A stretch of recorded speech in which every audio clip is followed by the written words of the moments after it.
Like, you're going for a job interview. So for his job interview, he was so concerned about, oh, what his outfit was. His necklace was over 100 grand. It says legendary all over his room. All over, everywhere. They got legendary wallpaper there. You know, he got humbled yesterday. He did. And if you'll go back to when we had Dion on, when we were at the Super Bowl, it was like, are you telling teams to not draft your son? And I mean, there was a whole big deal about he's not going to go play for those teams. And is he going to pull an Eli Manning? But he got humbled. Yeah, I mean, regardless, they look at a lot. I mean, they're investing in a big position in this draft, and you've got to respect and understand the business of that. And having been in the league, I do.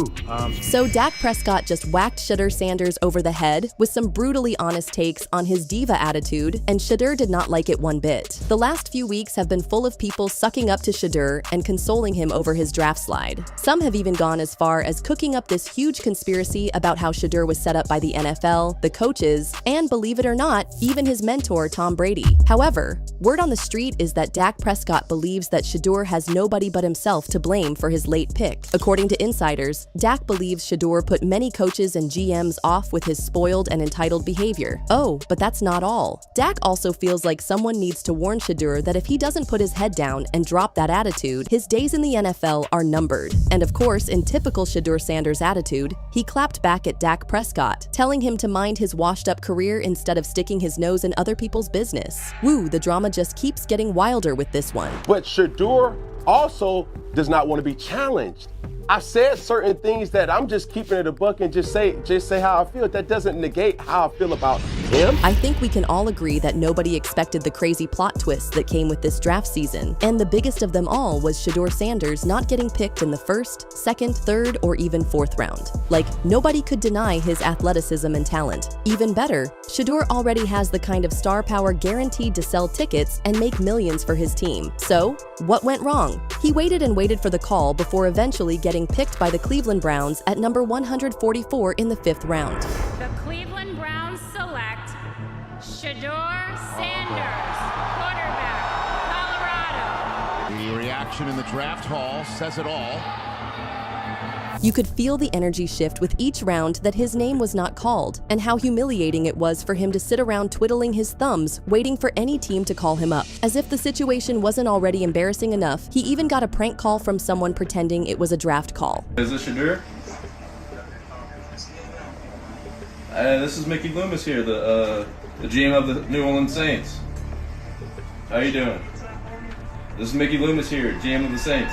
On top of that, he had to go with a team that everyone knew he didn't want, the Cleveland Browns. If you know, you know. When he finally got drafted, a lot of fans started passing the blame around like it was a birthday cake. Everyone got it, his father Deion Sanders, and even his mentor Tom Brady. A lot of people dragged Tom for sabotaging Shedeur's draft prospects, accusing him of poisoning NFL execs against Shedeur. What made it even more outrageous was the fact that Shedeur was his mentee. I mean, he had trained this guy and praised him to the moon and back. So the idea that Tom was behind Shedeur's tough luck didn't sit well with a lot of people. Some even went as far as claiming that there was a conspiracy in the NFL to blackball Shedeur because the league didn't like him and they were afraid of his father. However, Dak Prescott managed to cut through all the noise and reveal the real reason why Shedeur wasn't picked when everyone thought he would. Prescott says it's a business. That's just what it is. Prescott talked about how the NFL isn't some fairy tale where everyone's wishes come true no matter what.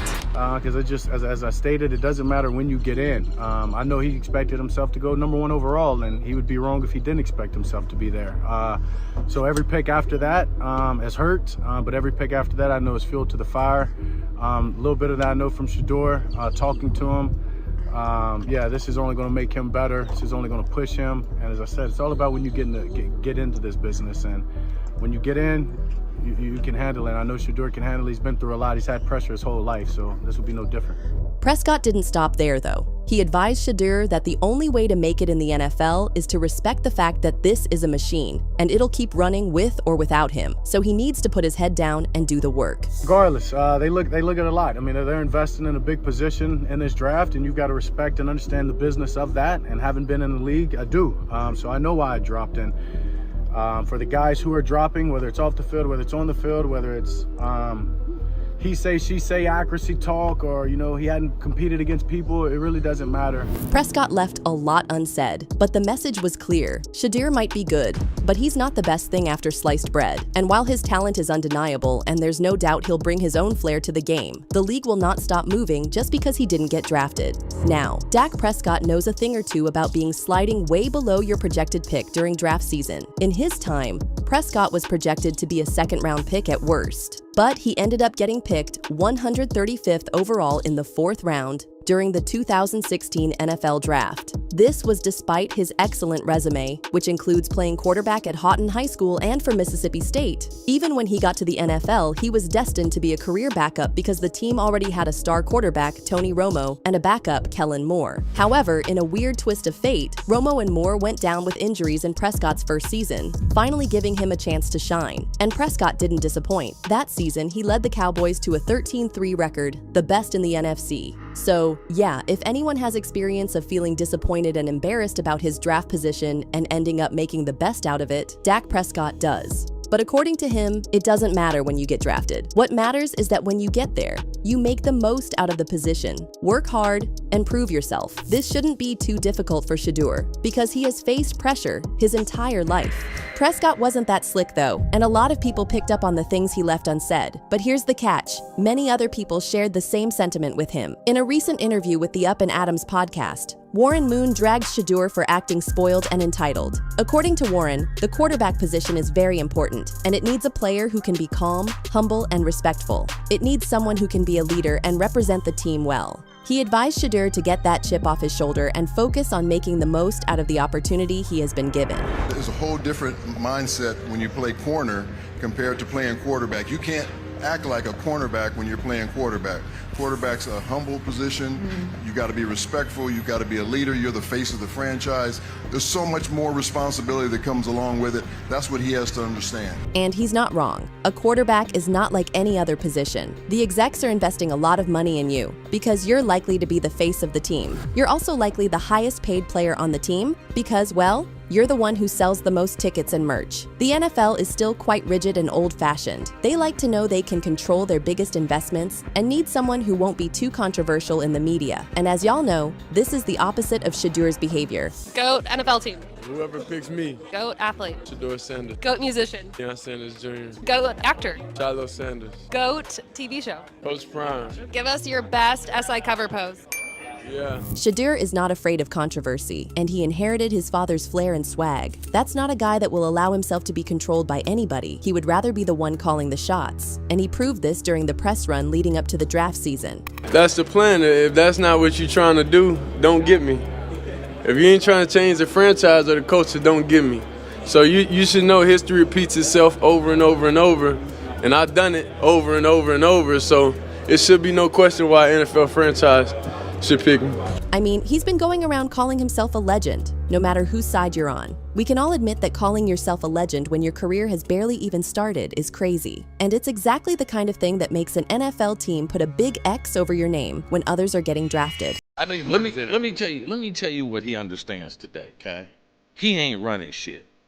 Okay? Yeah. Let me tell you what, they taught him a great lesson. Okay. Like, you don't have this figured out. Your dad don't have this figured out. Who's they?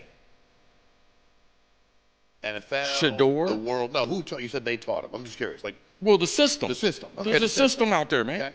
Like, you're going for a job interview. So for his job interview, he was so concerned about, what his outfit was. His necklace was over $100,000. Like, he hadn't even convinced people that you're the face of our franchise. Matter of fact, he had convinced people that they were better off going in a different direction, even with people who had lesser talent. That's the rub he put on the people. That's the case. It's a bad interview, bro. No, it is the Final case. word. He didn't get drafted right. It's no speculation. Like, we're through the draft. We're through 3 days. He threw away at least $30 to $50 million. At least. I'm not sure we understand how much Shedeur's diva behavior put teams off.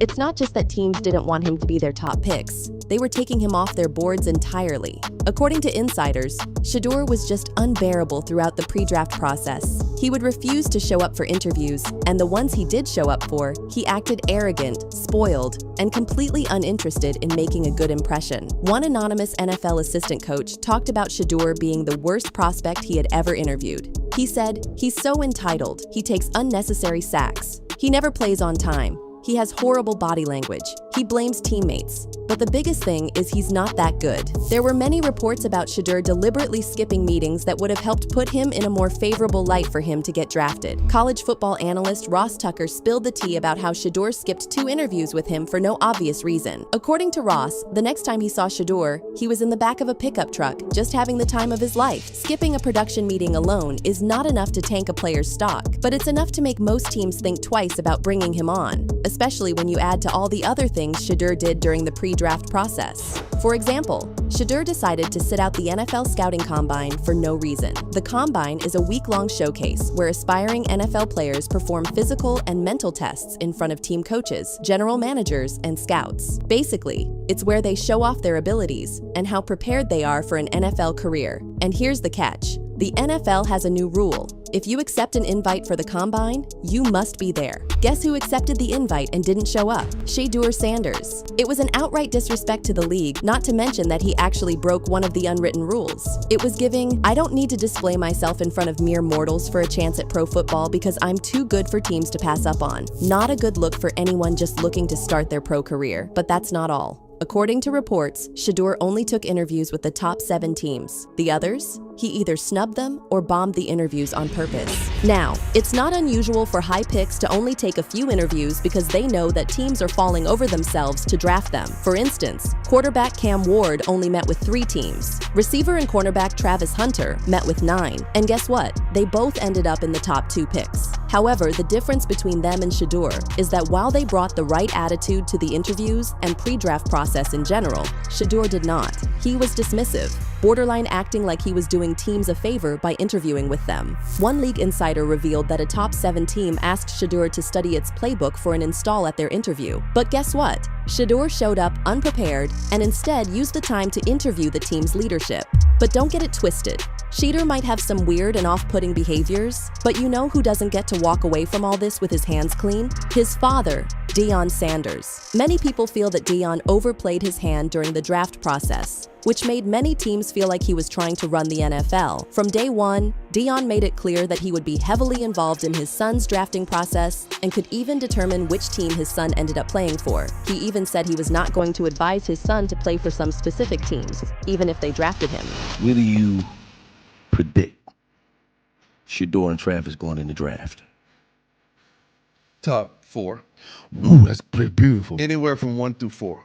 One of them is going to be 1. That's what I'm talking about. One of them is going to be Speaking 1. into existence. And the latter one would not go behind 4.